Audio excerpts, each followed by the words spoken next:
Okay, we're real close. Last one, I promise. We need our initial muscle states, and that's it.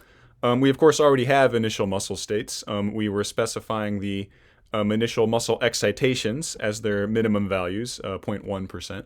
And we were specifying those initial excitations as the initial activations.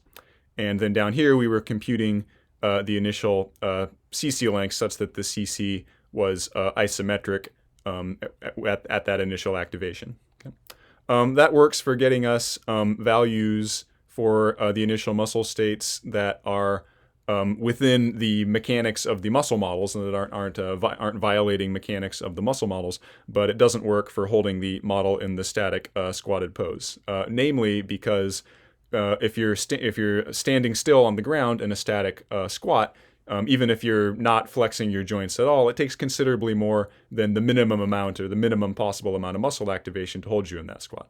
Picture if you were like standing up and suddenly just deactivated all of the muscles in your legs, you would crumble to the ground.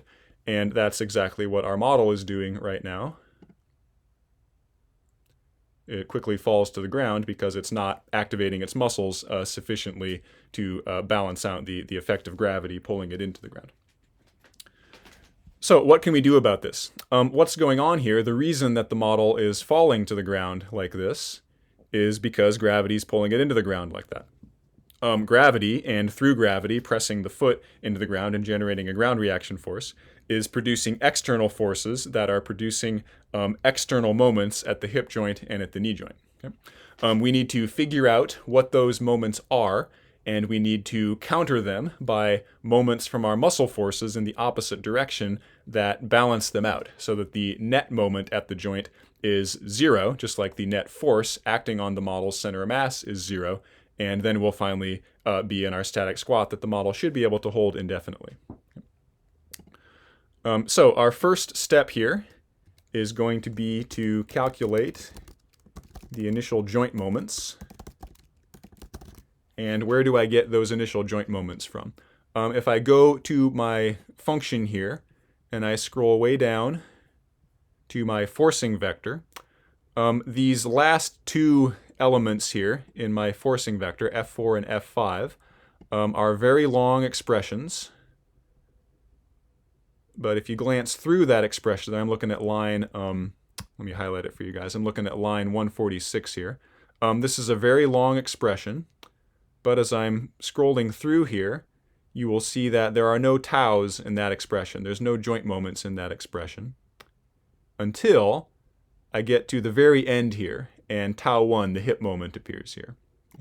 And I won't bother scrolling through it, but if you look at all four of these other elements in the forcing vector, tau 1, the hip moment, doesn't appear anywhere else in any of those other ones. Here at the very end, added on to F4, is the only place in all of my equations of motion here where that hip moment appears.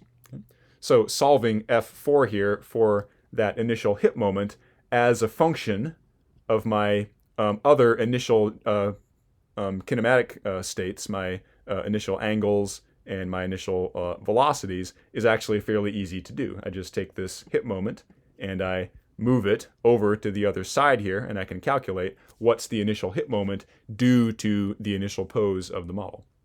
And I can do the same thing here for F5. If I scroll through it there's lots of things in here, but no taus until I get to the very end, and tau 2 appears here and only here for all of these equations of motion. So it's very easy to solve this F5 expression for tau 1. I just move for tau 2. I just move tau 2 over here to the left-hand side. So I'm going to copy these expressions here, and I'm going to use them in my go function to compute my initial joint moments. Now I'm going to set F4 and F5 equal to 0. And why can I do that? Well, remember these equations of motion here, this mass matrix and this forcing vector that we formed some weeks ago in PyDy and spit out and modified here to get into MATLAB. These are essentially an elaborate version of F equals ma. It's F equals mass times the generalized accelerations, which would be the derivative of the generalized speeds here with respect to time. Okay. all of those accelerations are going to be 0 because it's in an initial static squat. There's no velocities, there's no accelerations. And the mass matrix times 0 is going to be, of course, 0. So all of my elements of my forcing vector here are going to be 0. And so that's why I can copy over these expressions for F4 and F5 and set the left-hand side, set F4 itself and F5 itself equal to 0 here because I'm in an initial static squat. Okay, I then want to subtract tau 1 from both sides of the first one there and subtract tau 2 from both sides of the second one. So that 0 becomes negative tau 1, and that one becomes negative tau 2. And then I just want tau 1 by itself on the left-hand side and tau 2 by itself. I don't want negative tau 1 and negative tau 2. So I'm going to multiply both of these right-hand sides by negative 1.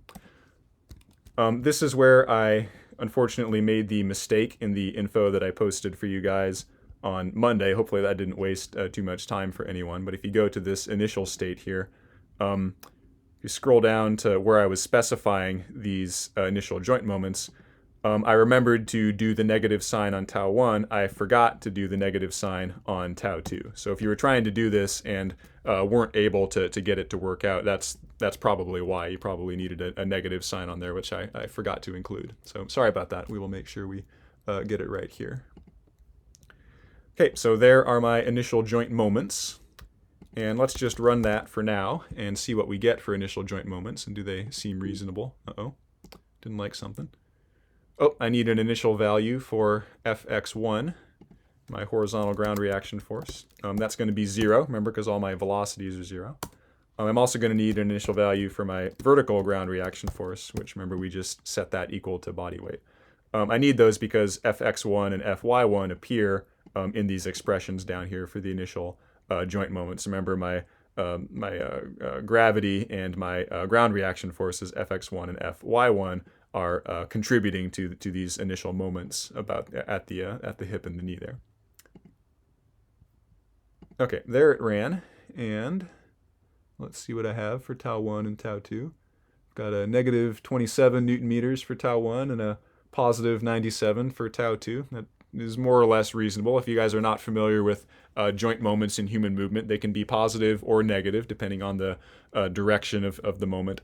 And they generally range from 0 to like maybe a few hundred Newton meters in magnitude. Like a really, really big knee joint moment that a really strong person would produce might be like 300 or so Newton meters. And that would extend also to other joints, to the hip and to the ankle. So several hundred Newton meters is a pretty big moment to produce at a joint. That would be a pretty strong, pretty athletic person that could produce moments like that. So these are generally reasonable and under like the maximum moment that we would expect somebody to be able to produce.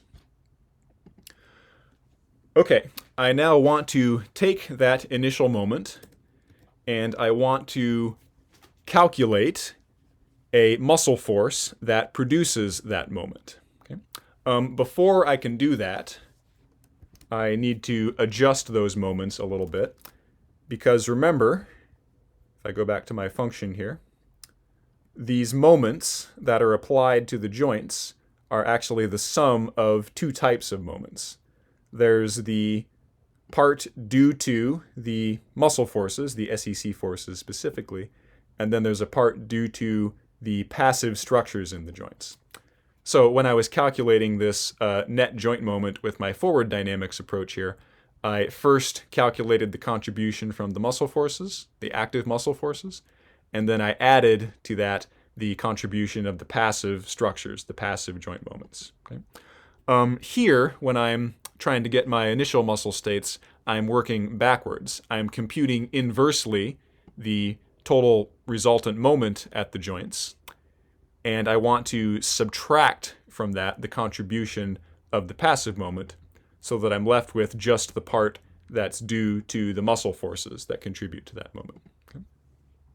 So I'm going to copy over my update here where I was adding to my muscle moments the passive moments. So we're going to adjust initial moments for passive moments to isolate muscle moments. But this time, instead of adding my passive moments, I'm going to subtract my passive moments, because the tau 1 and tau 2 I calculated here were already the total moments due to both muscle forces and passive joint structures. So I'm going to subtract the passive part to isolate the part that's just due to the contributions from the muscle forces. Okay, now with my moments known that are just the parts of the moments due to muscle forces, if I divide those moments at those joints by the moment arms of the muscles at those joints, then I'll be left with the SEC force in those muscles that act at those joints and produce those muscle moments at those joints. So we're going to calculate initial SEC forces. And we're going to do this. I'll go copy some code for my initial state here by first calculating my muscle moment arm for the gluteus. And then if I divide the muscle moment at the hip by the gluteus moment arm, I get the gluteus SEC force. And then same deal there for my initial vasti force. I take the initial moment at the knee due to muscles, I divide it by the vasti moment arm, and I'm left with the vasti SEC force. Okay. And what are these R expressions here? Those are just copied from the model function here, where I was computing the moment arms for the muscle at the hip and the moment arms for the muscle at the knee. Okay, let's run that and make sure we get SEC forces that are realistic. They should be in the range of 0 to maybe a few thousand newtons, and they should certainly be positive. Remember, we can only have positive muscle forces. We shouldn't get negative muscle forces. And what did we get here for FSEC? We got, looks like 600 some newtons for the gluteus and 2,000 some newtons for the vasti. Are those reasonable? Well, if we look at our max forces, they're 10,000 newtons for the gluteus and 18,000 newtons for the vasti. So these are forces well below the maximum forces, which we would expect if we're just holding a static squat, which is not an easy movement, but far from a max movement. So we should need far from max forces there. So it looks like we are okay so far. Okay, with my SEC forces known, I can calculate my initial SEC lengths. And I'm going to start doing stuff in a loop here for this, looping over both my muscles. Now here is where I was taking my SEC force extension function from my muscle model, that's this function here, and solving it for the length of the SEC, given that this time I already know the force of the SEC. So generally what I'm doing here is working backwards through my muscle model. I'm getting my total joint moment. I'm subtracting from that the passive moment to isolate the moment due to muscles, and then I'm working backwards from that to compute the force in the SEC, and working backwards from that to compute the length of the SEC. So that's what I was doing here in my initial state document from the other day. I simply inverted the SEC force extension function to solve for the SEC length instead of the SEC force. Okay. Here we're also going to actually calculate our initial CC lengths. Because remember, our CC length plus our SEC length equals our whole muscle length. So let's copy over our expression for the whole muscle length right there. And if I subtract the SEC length from the whole muscle length, I'm left with the CC length. Now, why did I call that SCC instead of LCC? SCC is just my symbol I'm using for the length of the contractile component that's in the direction of the SEC. Okay. If I pull up my picture of a pennate CC here. That might make a little bit more sense. Let's just find a picture here of a pennate muscle model quickly. Okay, so here's my muscle model there. My whole length here would be the whole horizontal length of this thing. That would be my whole muscle length. That's the SEC length plus the length of the CC that's in the direction of the SEC. When the CC has no pennation angle, then it's just CC length plus SEC length equals the whole muscle length. When it's a pennate CC here, when the pennation angle is non-zero, then the whole muscle length is not CC length plus SEC length. It's SEC length plus the CC length times the cosine of the pennation angle here. Okay? So that's what SCC here is. It's the CC length times the cosine of the CC pennation angle. So if I know SCC, I can back out from that the CC length, given that I know the pennation angle at the optimal length of the CC. That was one of my, or those were two of my parameters there for that muscle model. So just a little bit of geometry there to back out the actual CC length from the component of the CC length in the direction of the SEC. If you're wondering where that expression came from, it's just a geometric expression.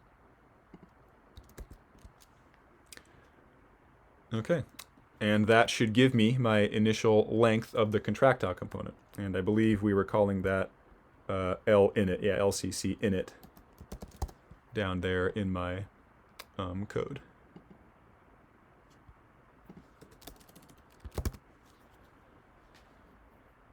Okay, we are almost done. We have one step remaining. We need to calculate the initial CC activations. Before we do this, let's run our code and make sure we get initial CC lengths that make sense, and make sure the code runs, period. And looks like it ran. And what are we getting here for initial CC lengths? We're getting 0.2 meters and 0.11 meters, and our optimal lengths are 0.15 meters and about 0.1 meters. So those are reasonable. Those are in the ballpark of what we might expect for CC lengths. Okay, for initial CC activations, here we are recalling that the CC force equals the max isometric force times the activation times the force length factor times the force velocity factor. Since this is a static squat, the velocity of the CC is 0, so the force velocity factor is just 1, so that drops out. I'm going to want my terms here to be indexed, so I'm going to do this for both muscles.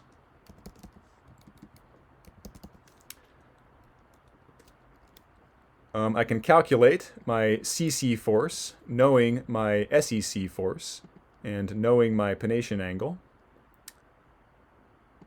So I'll just go over to my initial state document and grab those codes. So there's my CC pennation angle.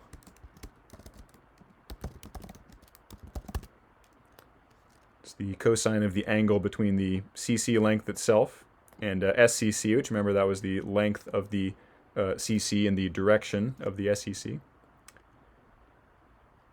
And then if I take my SEC force and divide that by the cosine of my pennation angle, that gets me my CC force. Okay, knowing my CC force, I can rearrange this CC force equation here to solve for activation. And that's just going to be activation equals FCC divided by Fmax times force length factor. Okay. One part still missing here. I need my force length factor. So let's go grab that.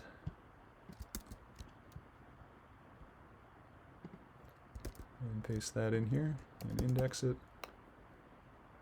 And I've got some LCCs in here. I want to make those LCC init so that it's using my initial CC lengths that I just calculated there.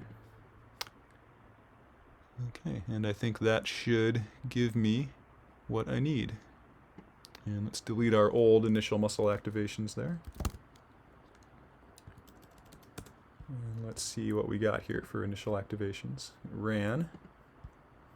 We should hopefully get activations here that are bigger than 0 and quite a bit below 1. And we indeed got that. We got activations that are much bigger than 0, but much, much lower than 1, indicating we're not needing to maximally activate our muscles to hold this initial static squat.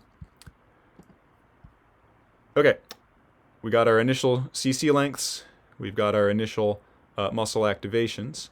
We now, before we actually run the simulation, want to specify our initial muscle excitations as equal to initial activations.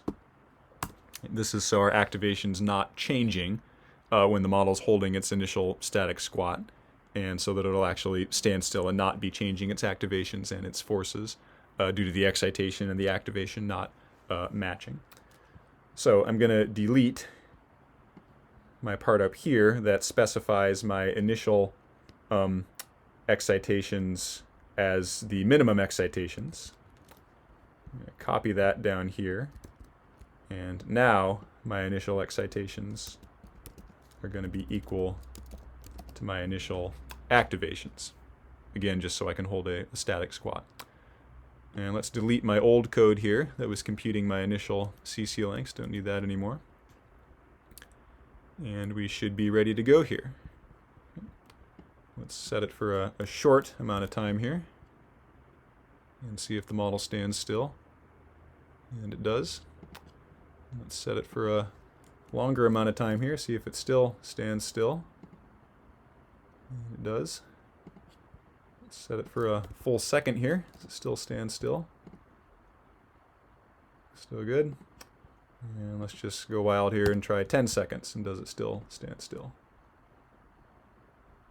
And that'll take a little bit longer to calculate.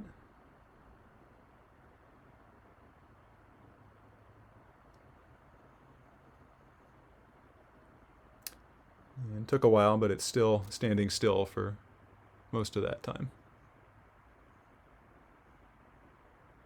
Okay, why did it move there? Well, notice that at 1 second, I was telling those muscles to bang on. Okay? So when it got past 1 second there, those muscles were banging on from whatever their initial excitation was to maximum excitation. Okay. Now let's see what happens if we set that to 10 seconds. Oh, it's still going here. And we'll just cancel that.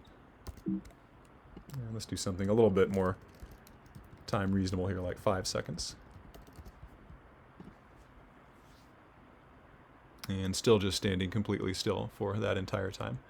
So it would take a while. It might take all day to run on your computer there, but you could set this to like an hour and the model would stand still there, completely still for an hour. It may initially or may eventually break down because this is doing numerical forward integration and solutions of these equations, and there's little errors there that accumulate over time due to the necessary or unavoidable errors of numerical approximations here. So it won't literally stand still forever. It would if this is an analytical solution. It's not, it's a numerical solution. But for any appreciable amount of time that we're interested in simulating here for like a discrete human movement, like a single jump, we should be able to get it to stand still indefinitely for that amount of time. Now, how do we perform simulations? Well, let's set our time equal to a normal time for a jump, like a second, and then we specify in here when do I want the gluteus to bang on and when do I want the vasti to bang on. Well, let's try 0.3 seconds for gluteus and let's try 0.5 seconds for vasti and see what we get. And the model jumped and didn't jump very high, but tried to jump a little bit. Okay, we are now finally, after what, few months of class, ready to perform simulations of jumping. This will be part of the final exam, and I'll post a document with all these details here, so don't worry about like frantically scratching down notes here. But part of your task here will be to get the model to jump as high as you possibly can. The height here we'll be looking at is the peak height reached by the hip here, so the maximum value of Q2 that is reached, and the values that you will adjust. Let's get rid of these initial ones here. We don't need those. The values that you will adjust to attempt to get it to jump as high as possible will be these four here. The bang-on times of glutei and vasti, and the initial posture of the trunk and of the hip joint. Okay, so those are the four values that you can manipulate to try to get the model to jump as high as possible. Okay? You can make your job a little bit easier by recognizing that one of these values doesn't matter. You can arbitrarily set it to a particular value. It's, if you want a hint, it's our favorite number, except for when it comes to grades. We hate this number, but a lot of times we like this number. If you set one of these parameters, one of these four parameters, either one of these initial excitations or one of these initial angles, there's one of them that you can set equal to 0, and then you don't have to worry about changing its value anymore. If you think about it for a little bit, it should hopefully be somewhat intuitive what that value is, and or which variable I'm referring to there. But if you can't get it, feel free to ask me, and I'll give you a more obvious hint. Okay, that is it. You now have your first complete forward dynamics computer simulation model of human movement. And take a little time and fiddle around with your initial pose here and with your bang-on times here, and see how high you can get the model to jump. How you would examine that would be here at the end. When you're labeling your output states, just look at what's the peak or what's the maximum value here of Q2, of the height of the hip joint above the ground. You can print that to the screen here if you want. When you're done, just say max of Q2, and it'll spit out. Once the animation's done, it'll spit out the maximum value there for Q2. Okay, enjoy.